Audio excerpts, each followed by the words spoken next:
Uma história aqui, uma história linda de Deus que o Espírito Santo me revelou por esses momentos, e a palavra diz assim, em 2 Reis, capítulo 5, versículo 21 em diante, que vai até ao capítulo 6.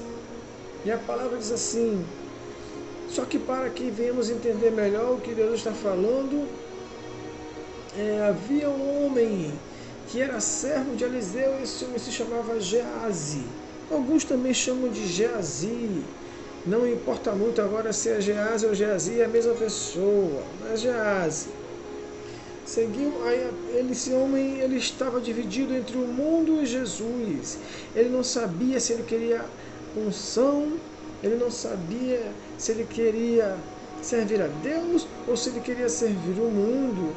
E a palavra vem nos dizer assim, depois que Naamã foi curado, Naamã quis dar presentes para Eliseu, mas Eliseu disse, não quero. O que Deus tem para mim já é suficiente. Então, o que acontece, irmãos? Geazi ouviu aquilo e o olho de Geazi cresceu nas coisas do mundo, sendo que ele era um aprendiz de profeta. E a palavra diz assim, aí Naamã foi-se embora. Geazi não aquietou o coração, dizia que era de Deus, mas misericórdia. E a palavra diz assim, assim Geazi seguiu atrás de Naamã, e quando Naamã o viu correndo atrás de si, ele desceu da carruagem para encontrá-lo e disse, está tudo bem? E ele disse, tudo está bem. Aí Geazi disse, o meu senhor me enviou dizendo, mas é mentira de Geazi, eis que agora mesmo vieram a mim do monte Efraim 2 moços dos filhos dos profetas, dá-lhes, rogo-te, 1 talento de prata e 2 mudas de vestes. E Naamã disse, sê contente, toma 2 talentos. E insistiu com ele e amarrou 2 talentos de prata em 2 sacos, com 2 mudas de vestes, e as deitou sobre seus 2 servos, e eles a carregaram diante dele. E quando ele chegou à torre, tomou-os das mãos deles e as doou à casa. E ele deixou os homens irem, e eles partiram. Porém, quando ele entrou e pôs-se diante do seu mestre, e disse-lhe, Eliseu, de onde vens tu, Geazi? E Geazi disse, o teu servo não foi a lugar nenhum. E ele disse, não foi contigo o meu coração, só que em outras Bíblias está escrito o meu espírito.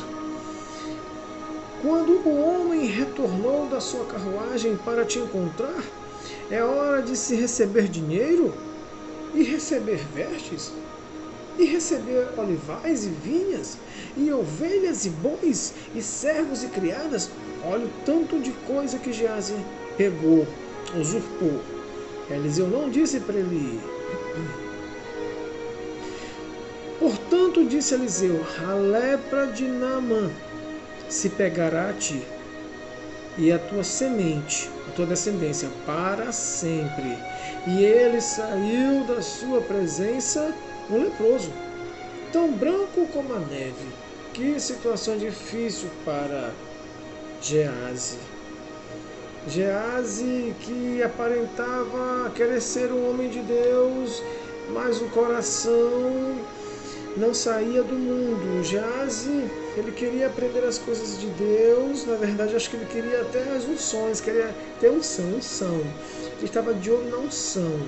Ele queria ser chamado um homem de Deus, mas os seus olhos estavam voltados para a ganância do mundo, para a riqueza do mundo, para os luxos do mundo, para a boa vida do mundo. É aquele crente que diz assim, eu vou ser crente, mas eu não preciso ser transformado. Eu vou ser crente, mas eu não preciso viver uma nova vida. Eu creio que Deus só vai querer o meu coração. Eu creio que dá para ser crente deste jeito. Eu creio que eu consigo ser crente sem abdicar as coisas do mundo. Eu creio que eu andando com Eliseu, mesmo assim Deus vai me ver e vai ter misericórdia de mim, mesmo eu não sendo transformado. Geazi pensava tanta coisa, irmãos, que para servir a Deus podia ser de qualquer jeito, de qualquer maneira. Mas o Senhor está falando conosco agora e dizendo: eu preciso que tu seja transformado. Eu preciso que tu seja mudado. Eu preciso que você viva uma nova vida em mim e comigo. Mas sabe o que acontece, irmãos? Que tem muitas pessoas achando que estão convertidas, mas de fato ainda não foram convertidas, mas elas estão convencidas. Convencidas que Deus existe, convencidas que Deus é Deus. E para por aí. Porque na verdade o convencimento é isso, mas o convertimento, o converter, é mudar de atitude, é mudar de caráter, é mudar de vida, é uma transformação, é converter, é mudar de forma diferente da que está. Oh, glória a Deus! Sabe o que acontece nos nossos dias de hoje, irmãos? Tem pessoas que dizem que são crentes, mas ainda vivem na luxúria do mundo. Tem pessoas que dizem que são crentes, mas ainda vivem nos prazeres do mundo. Tem pessoas que dizem que são crentes, mas não abdicam das coisas do mundo. Tem pessoas que estão dizendo que são crentes, mas não abandonaram os seus prazeres mundanos. Ainda continuam sendo a velha criatura na presença de Deus. Mas essas pessoas, deixa eu te dizer, essas pessoas não recebem nada de Deus. Porque quando você começa a ler a história de Geazi, não só nessa parte, mas nos versículos e capítulos anteriores, a palavra vai nos dizer que esse Geazi não tinha unção nenhuma, era um homem precipitado, era um homem ambicioso e se achava na presença de Deus, mas ele nunca que estava na presença de Deus, nunca esteve na presença de Deus. Por quê? Porque Deus sabia que o mundo ainda habitava nele e que os prazeres do mundo estavam em Geazi. Mas sabe o que acontece em nossos dias, irmãos? Tem pessoas indo para a igreja, mas não abandonaram seus pecados.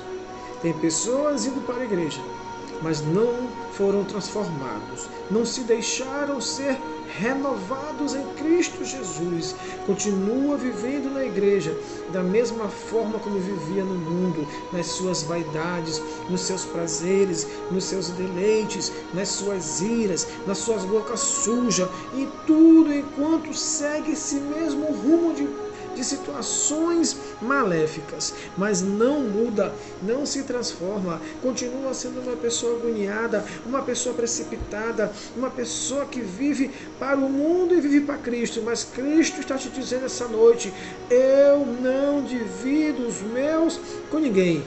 Eita glória! Eu não divido os meus filhos com o mundo. O inimigo de nossas almas, irmãos, para ele não tem problema você seguir o mundo e seguir Jesus, porque ele sabe que quando tu segue Jesus e o mundo, ele sabe que é inferno, que vai descer o inferno, porque tem pecado. O problema do inimigo está em saber que você serve Jesus, somente Jesus. Quando ele vê que você segue apenas Jesus, que você abandonou o mundo, isso causa preocupação nele. Mas quando você está na igreja e está com o pé no mundo, um pé na igreja, um pé no mundo, um pé na igreja, um pé no mundo, para ele está tudo bem, porque você continua sendo a mesma pessoa de antes. Para ele está tudo bem. Mas o Senhor manda te dizer esta noite: é necessário abandonar as coisas do mundo. É necessário tirar os prazeres do mundo, da tua mente, da tua boca, dos teus olhos e do teu coração e de todo o teu ser. É necessário tirar tudo isso, toda a sujeira, toda a lama do mundo de ti. É necessário tirar, O Senhor está te dizendo esta noite: será que vai ser necessário eu te lançar no leito? Eita glória! Eita aleluia! Será que vai ser necessário eu te colocar uma enfermidade para que eu não te perca? Será que vai ser necessário eu te colocar num hospital, acamado, paralisado, com dores, a ponto de você entender que eu te quero para mim, que eu não quero te perder? Por que eu digo isso, irmãos? Pois a palavra diz bem aqui no final: portanto, a lepra de Naamã se apegará a ti, e a tua semente para sempre jaz. E ele saiu da presença de Eliseu leproso, tão branco como a neve. E sabe o que diz mais lá em Mateus? Que no tempo do profeta Eliseu, só foi um homem curado de lepra, Naamã. Isso nos traz à tona que Geazi, ele não se distanciou das coisas de Deus, mas ele morreu leproso. Morreu com Deus, mas morreu leproso. Viveu com Deus, mas viveu leproso. É por isso que a gente vê por aí muitos testemunhos, irmão, sabe de quê? De pessoas cegas que hoje servem a Deus. Foi preciso Deus cegar. Misericórdia para não perder. Tem pessoas deficientes, sem uma perna, sem um braço. Eu já vi até gente sem língua. Mas mesmo assim fala, pela misericórdia de Deus. Eu já vi um testemunho já. Será que vai ser necessário Deus te colocar num leito para te entender que Ele é Deus e que tu precisa ser transformado? Irmãos, misericórdia. Misericórdia. Para te aprender que com Deus não se brinca. Para te entender que Deus é Senhor sobre todas as coisas e que Ele não quer ser dividido. É necessário, irmãos, abandonarmos esta vaidade excessiva. Era vaidoso no mundo, continua sendo vaidoso no cristianismo. Era uma pessoa que xingava no mundo, é convertido, mas continua xingando. Era uma pessoa irada no mundo, aceitou Jesus e continua sendo irada. Era uma pessoa que enganava e mentia no mundo, aceitou Jesus, mas continua enganando e mentindo. Era uma pessoa com sentimento à flor da pele, qualquer coisinha chateava, magoava, entristecia, se irava, amaldiçoava no mundo. Aceitou Jesus, mas continua do mesmo jeito. Tem pessoas que não conseguiam nem olhar para sua própria cara, para o seu próprio corpo. Vivia aqueles ratos de academia no mundo. Aceitou Jesus. Não é que seja proibido, mas tenha decência, tenha decência. Continua cultuando o seu corpo. É convertido, mas continua cultuando o seu corpo. Você tem que cultuar Jesus. Jesus é que tem que ser cultuado na tua vida, não é o teu corpo. Eu digo isso porque eu sei. Muito já me exercitei. Tem pessoas que estão fazendo plástica do lado do vento para mudar, acho que para uma outra pessoa. Só pode. Tinha essa vaidade no mundo. Ainda dá com o mesmo tipo de vaidade com Cristo. Será que Deus vai ter que te acamar? Será que Deus vai ter que fazer você passar por um momento difícil para te entender que é hora de parar? Será que Deus vai ter que te frear de uma maneira que Ele não queria para poder você entender que é necessário ser uma nova criatura em Cristo Jesus? Toma cuidado, tem coisas que já deu. Cristo está te avisando. Tem coisas que já deu. É momento de abandonar. É momento de abandonar para ontem. Fica com essa palavra e o que o Senhor Jesus de Nazaré te abençoe grande e poderosamente e mude a tua forma de pensar e de agir, tá bom? Fica com essa palavra e que Deus te abençoe. Em nome de Jesus Cristo. Amém.